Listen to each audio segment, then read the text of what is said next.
কৃষকদের বিপক্ষে bill pass করলো, কৃষকদেরকে শোষণ করার জন্য বিল পাস করলো। তাই এই যে বিলটা পাস করলো, কল্যাণবাবুরা তখন পার্লামেন্টে ছিল, কৃষকদের হয়ে কোনো শব্দ খরচ করেনি।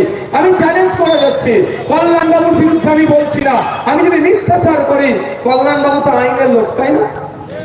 যদিও ফরমার জাস্টিস বলেছেন, former justice of Calcutta high court, উনি বলেছেন ওই কল্যাণবাবু কোথা থেকে আইন নিয়ে পড়াশোনা করে পাস করেছে তার সার্টিফিকেটটা দেখাচ্ছ। তার মানে সেই জালি পিএইচডির মতো কোন জায়গা থেকে পিএইচডি ডিগ্রি করেছে, যে ইউনিভার্সিটি থেকে পিএইচডি ডিগ্রি অর্জন করেছে সেই ইউনিভার্সিটি পৃথিবীর ইতিহাসে খুঁজে পাওয়া যায় না। বুঝতে পেরেছে? তো সেই প্রসঙ্গে আমি যাচ্ছি না, তারপরেও বলছি, কল্যাণবাবুকে আমরা পাঠিয়েছিলাম কৃষকরা আমাদের কথা বলার জন্য।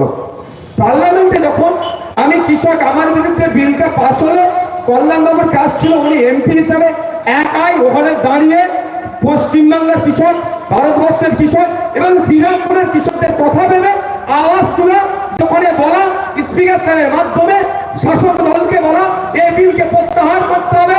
এই বিল সেই নীলকর সাহেব আর নীল চাষীদের মতো যেভাবে ব্রিটিশ পিরিয়ডে নীল চাষীদেরকে শোষণ করা হতো, এই বিলগুলো আসলে বর্তমান কৃষকদেরকে শোষণ করা হবে। এই বিল আমরা মানব না। ভারতবর্ষ কৃষি প্রধান দেশ, পশ্চিমবাংলা কৃষি প্রধান রাজ্য, পশ্চিমবাংলার 50% মানুষ সরাসরি কৃষিকাজের সাথে যুক্ত, 70% প্রত্যক্ষ পরোক্ষভাবে কৃষিকাজের সাথে যুক্ত।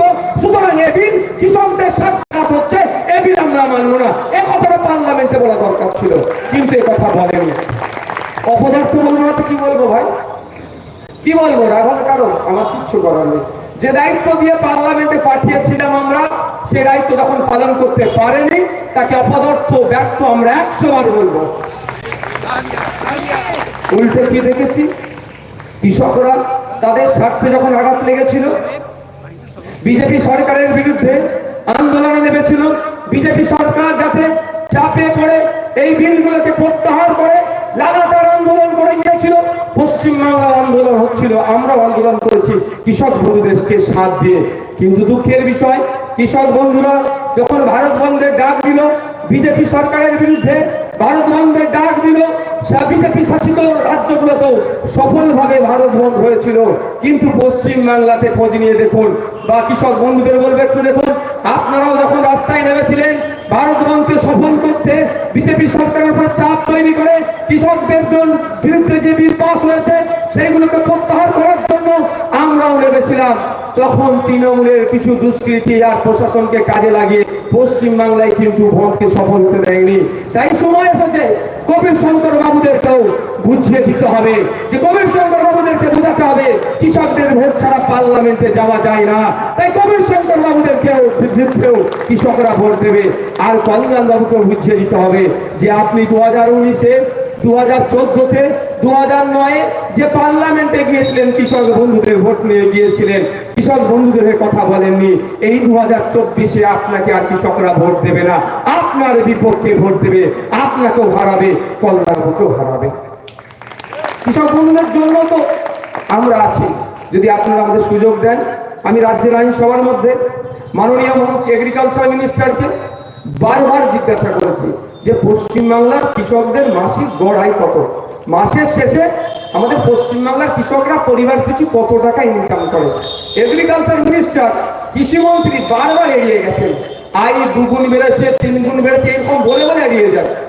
আমি তো চুপ থাকার ছেলে নয়, আপনাদের দু আশীর্বাদে কিছুটা ধরুন শিখেছি। তো আমি বারবার যখন প্রশ্ন করে উত্তর দিচ্ছে না, আমার সন্দেহ ছিল ডাল মে কুছ কালা হয়। তা কি হতে পারে? আমি একটু গুগল থেকে সার্চ করে দেখলাম, কিছু শিক্ষিত যারা ব্যক্তি আছে তাদের সাথে যোগাযোগ করে দেখলাম। গুগলে সার্চ করতে করতে আমি অবাক হয়ে গেলাম। তখনই পেলাম পশ্চিমবাংলার কৃষকরা মাস গেলে 7,000-এর নিচে, বিলো 7,000 ইনকাম করে। আমি অবাক হয়ে গেলাম, চলে কিভাবে? তারপর আমি দেখলাম এটা কি সারা দেশের কৃষকদের জন্য এই ইনকাম, না শুধু আমাদের পশ্চিমবাংলার কৃষকেরা? তো আমি দেখতে দেখতে দেখলাম হরিয়ানা 22,000 টাকা কম করে মাসে ইনকাম করে।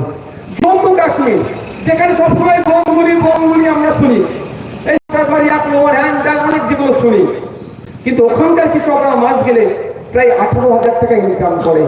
পাঞ্জাবের কৃষকরাও 20,000-এর কাছাকাছি ইনকাম করে।